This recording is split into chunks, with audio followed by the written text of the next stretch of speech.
Do you remember that moment that you decided to become a nurse? Maybe you were holding your grandmother's hand in the hospital, watching her nurse treat her with dignity. Or maybe someone you loved was saved by an incredible ICU team. Or maybe you just thought it was a stable job with security and decent money. Whatever your reason, I bet you never imagined you'd be sitting in your car after a shift, too exhausted to even drive home, wondering what happened to that dream.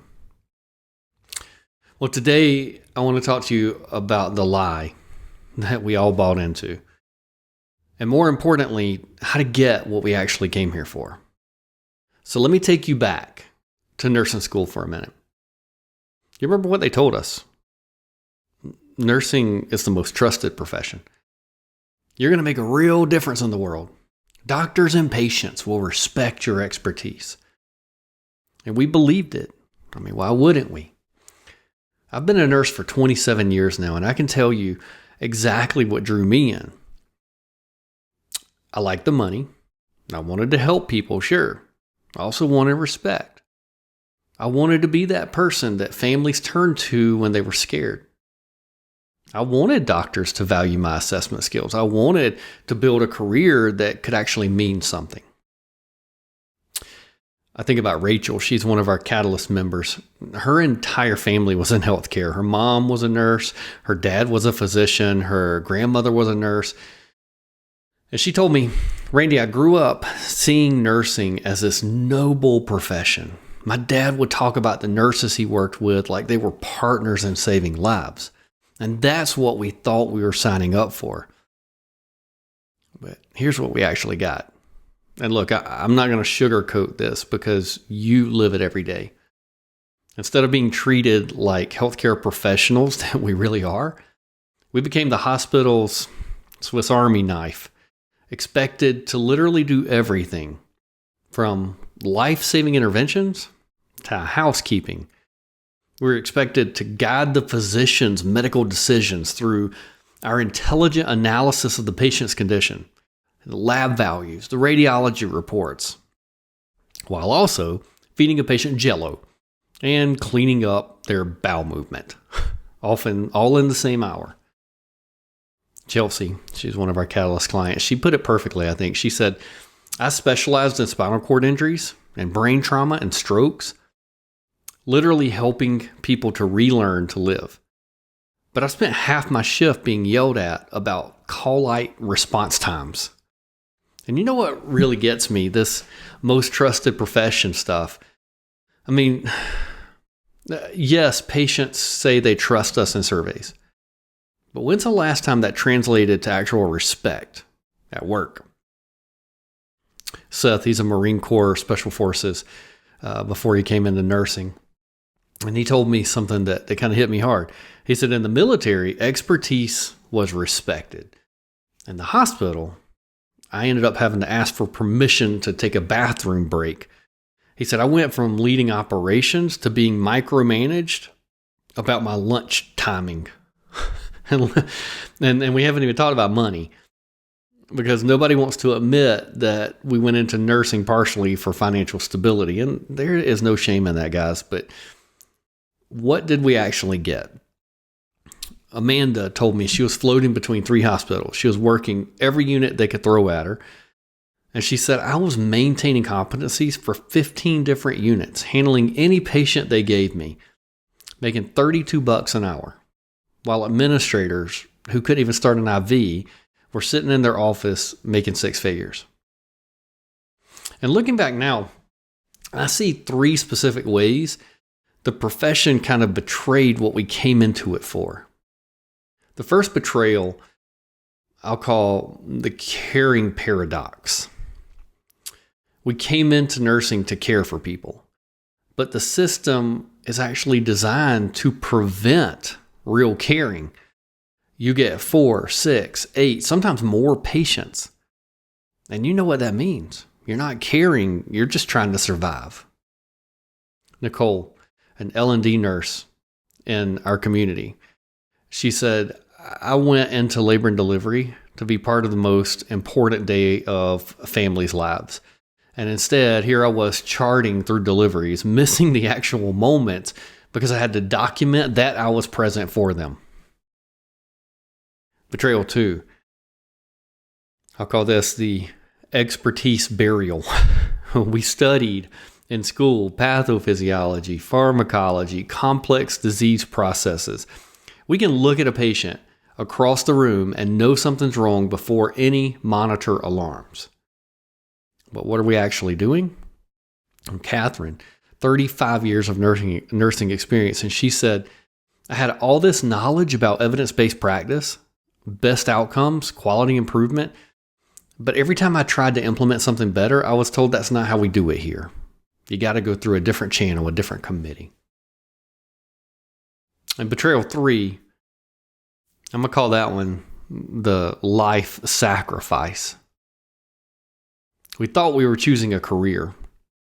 And it turns out nursing chose our entire life. Weekends gone.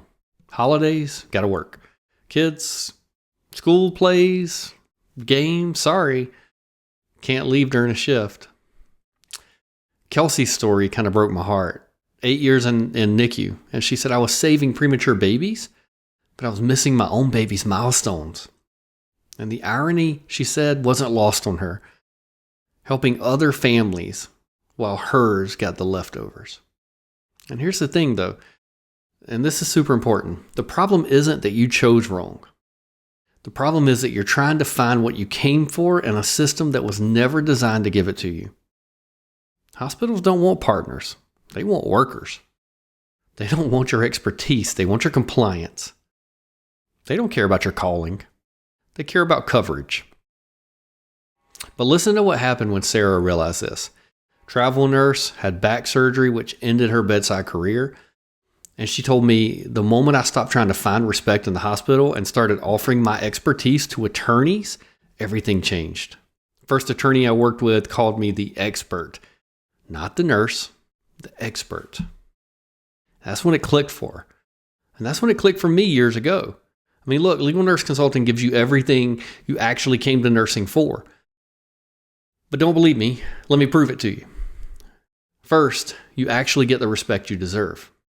Jane, 25-year veteran, another member of Catalyst. She was at a dinner event with attorneys, and one of them looked at her work product that she had just learned in Catalyst and literally said, "Are you kidding me? This work product is way beyond anything that I've ever produced myself." When's the last time a hospital administrator said that about your charting? Andrea, she now manages cases worth hundreds of thousands of dollars. Attorneys, they don't call her when they want someone to follow orders. They call her when they need expertise that can win or lose their case. The second reason I know legal nurse consulting can give you everything you came into nursing for is because you actually achieve an income that matches your real worth. Remember me talking about Alex in other videos? She nearly 14x'd her revenue in 1 year. Not her hourly rate, her actual income. She told me, "Randy, I make more reviewing one complex medical malpractice case than I made in a month at the hospital." But here's what's maybe even better. Rachel told me she makes money while taking her daughter to the zoo. Just a random Wednesday afternoon. Guys, that's not just good income. That's building wealth that lasts through generations. And the third thing I want to tell you is you finally will get the life that you've always envisioned. Shauna, another one of our clients, she has a 2-year-old. She works while her kid naps. She stops when he wakes up. She never misses a bedtime. And she told me, "Randy, I am finally the mom that I want to be. And I get to be the professional that I was trained to be." And here's what nobody tells you about legal nurse consulting. You finally get to use all of your expertise. Not just task-oriented stuff that hospitals want, but your actual knowledge. When you review a case, you're the detective. You're finding the missing diagnoses, the medication errors, the causation links of injuries, the failures in care that change somebody's life. You're using every single thing that you've learned as a nurse. plus everything experience has taught you. And attorneys, they respect it. They pay for it. They refer other attorneys to you because of it. That's what we came for. That's what we deserve. So here's where we are. You can keep trying to find what you came for in a system that's proven for years that is not going to give it to you. You can job hop. You can unit hop. Maybe try travel nursing, hoping something's going to be different. Or you can accept that what you came for does exist. It's just not where you've been looking. And listen, I know this might hit different. I know it can be hard to accept that we dedicated our lives to something that isn't what we thought it was going to be. But you didn't come this far to settle for less than what you started for. If you want the respect you deserve, an income that matches your expertise, and a life that you envisioned when you started this journey, then it's time to stop looking for it in hospitals and start building it yourself. Watch my free training. The link is below this video. I'm going to show you exactly how legal nurse consulting delivers everything you came into nursing for. The helping, the respect, the financial security, and the actual life outside of work. Because here's the truth. You didn't choose wrong when you became a nurse. You just haven't been using your nursing in the right arena. The attorneys who need your expertise, they're waiting for you. The income you deserve, it's right there. The life that you truly want, it's possible. But it starts with admitting that what you came for isn't going to be found where you've been looking. Click the link below. Watch the free training. Let's talk about finally getting what you actually came into this profession for. Don't you think that you've waited long enough?